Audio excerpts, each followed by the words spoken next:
Hi friends, ఈరోజు నేను దొండకాయ పప్పు తయారు చేస్తున్నా. తయారీ విధానం చూడండి. నేను గిద్ద గ్లాస్తో 1.5 గిద్ద కందిపప్పు తీసుకున్నానండి. దొండకాయలు వచ్చేసి ఒక 9 తీసుకున్నా, 2 టమోటాలు, పచ్చిమిర్చి 4-5, కొంచెం కొత్తిమీర, కరివేపాకు, చింతపండు కొంచెం, చిన్నులపాయలు, ఉల్లిపాయ, నూనె, ఉప్పు, కారం, పసుపు. ఈ పదార్థాలతోటి నేను దొండకాయ పప్పు తయారు చేస్తున్నా. ముందుగా ఒక బౌల్ తీసుకొని ఈ దొండకాయలన్నిటిని శుభ్రంగా కడిగి కట్ చేసి పెట్టుకుందాము. టమోటాలు కూడా శుభ్రంగా కడిగి కట్ చేసి పెట్టుకుందాము. ముందుగా నేను కుక్కర్ గిన్నె తీసుకున్నాను. ఇందులో కందిపప్పు శుభ్రంగా కడుక్కుందాము.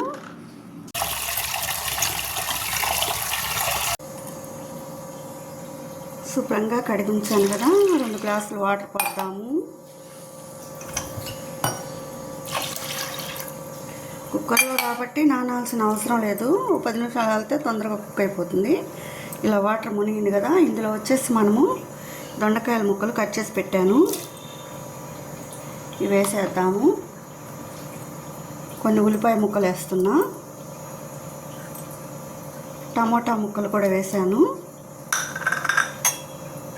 పచ్చిమిర్చి కూడా కట్ చేశాను కదా, అవి కూడా వేసాను.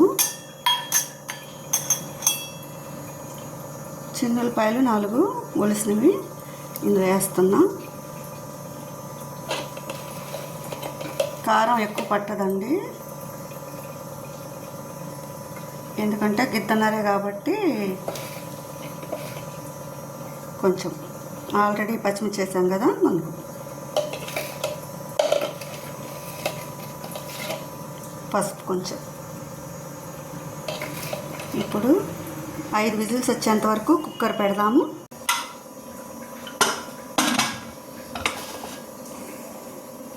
Five whistles.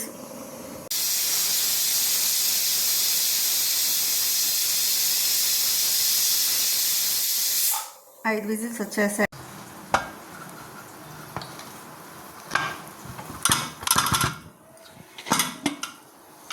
చూసారా ఫ్రెండ్స్, దొండకాయ పప్పు మంచిగా ఉడికిపోయిందండి.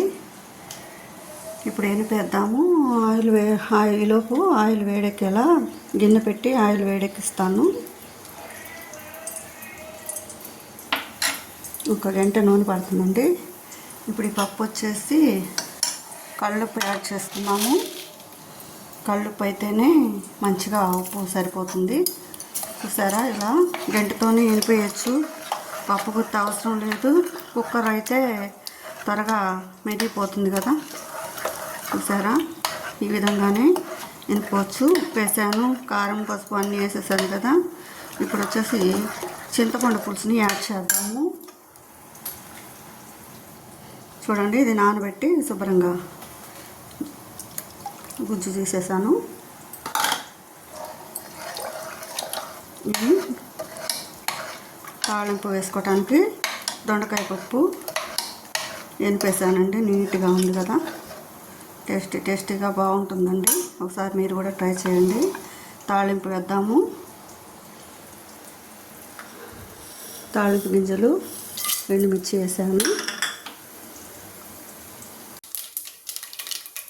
మంచిగా అయిపోయాయి కదా, ఉల్లిపాయలు కూడా వేసి వేగిద్దాము.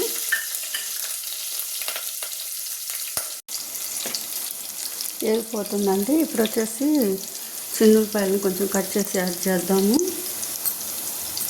కరివేపాకు కూడా వేద్దాము. కొత్తిమీర కూడా యాడ్ చేద్దాము.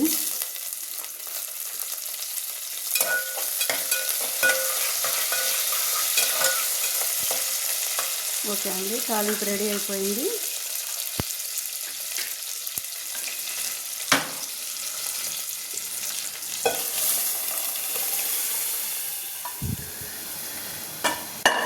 టేస్టీగా ఉండే దొండకాయ పప్పు రెడీ అయిపోయిందండి. ఈ విధానంలో చేస్తే చాలా బాగుంటుంది.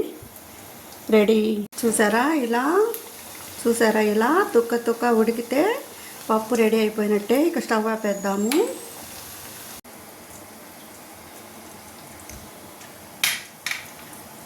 రెడీ అయిపోతుందండి. ఇది తుక ఉడికితే ఇక పప్పు అయిపోయినట్టేను. టేస్టీగా ఉండే దొండకాయ పప్పు చపాతీలోకి బాగుంటుంది, రైస్లోకి బాగుంటుంది. ఒకసారి మీరు కూడా ట్రై చేయండి. దొండకాయ పప్పు రెడీ.